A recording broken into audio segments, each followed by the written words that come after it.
లోపల లొల్లి బయట పితూరీలు.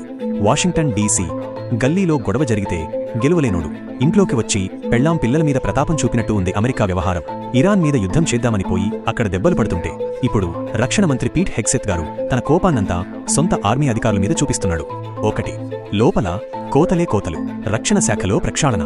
యుద్ధం ఎట్ల చేయాలో తెలవక రక్షణ మంత్రి హెగ్సెత్ ఇప్పుడు ఆర్మీలో ప్రక్షాళన మొదలుపెట్టిండు. పాపం ఆర్మీ చీఫ్ జనరల్ ర్యాండీ జార్జ్ను ఇక నీ వల్ల కాదు బిడ్డ, నువ్వు రిటైర్ అయి ఇంటికి పో అని ఫోర్స్ చేసి పంపించేసిండు.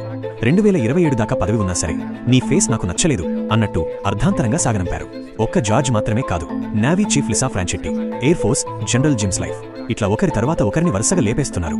అమెరికా జనం మాత్రం యుద్ధం చేయడం చేతగాక ఉన్నోళ్లను తీసేసి కొత్త వాళ్లను పెట్టుకుంటే గెలుస్తారా అని ముక్కున వేలేసుకుంటున్నారు. 2, విదేశాంగ మంత్రి రూబియో బూచీ మాటలు. ఇక్కడ లోపల రక్షణ మంత్రి రచ్చ చేస్తుంటే అక్కడ విదేశాంగ మంత్రి మార్కో రూబియో ఇంకో ముచ్చట మొదలుపెట్టిండు. ఇరాన్ ప్రజలను తప్పుదోవ పట్టించడానికి పెద్ద పెద్ద స్పీచ్లిస్తున్నాడు. అరే ఇరాన్ ప్రజలారా, మీ సర్కారు మీ మీద పైసలు ఖర్చు పెట్టకుండా తుపాకుల మీద పెడుతుంది, మీరు తిరగబడండి అని పుల్లలు పెడుతున్నాడు. యుద్ధంలో నేరుగా గెలవలేక ప్రజలను రెచ్చగొట్టి లోపల నుంచి కుప్పకూల్చాలి అనే పాత చింతకాయ పచ్చడి ప్లాన్ వేస్తున్నాడు రూబియో. 3, అమెరికా జనం ఆగమాగం. అమెరికా ప్రజలు మాత్రం ఈ లొల్లి చూసి ఎక్కడికక్కడ బుకాయించడం కాదురా నాయనా, యుద్ధం మొదలుపెట్టి ఊపిరి ఆడని పరిస్థితి తెచ్చుకున్నారు అని తిట్టుకుంటున్నారు.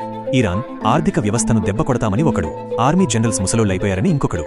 మొత్తం మీద అమెరికా సర్కారు ఇప్పుడు పులిని చూసి నక్కవాత పెట్టుకున్నట్టు తయారైంది.